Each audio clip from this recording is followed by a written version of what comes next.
కూడా బైబిల్ గ్రంథము చదువుతూ ఉంటారు. చదవని వారు ఎక్కువయ్యారు.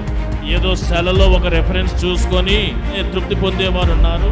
అలా కాకుండా ఆసక్తి కలిగి దేవుని యొక్క వాక్యము చదివేవారు ఉన్నారు. బైబిల్ చదవడము ఎన్నిసార్లు చదివేమో అనేది లెక్క పెట్టుకుంటా ఉంటారు. ఒక్కొక్కరు ఒకసారి చదివేశానండి, ఒక 5 సార్లు 6 సార్లు కంప్లీట్ చేసినట్టు ఉంటుంది అని ఇలా రికార్డ్ చెప్పుకుంటూ ఉంటారు.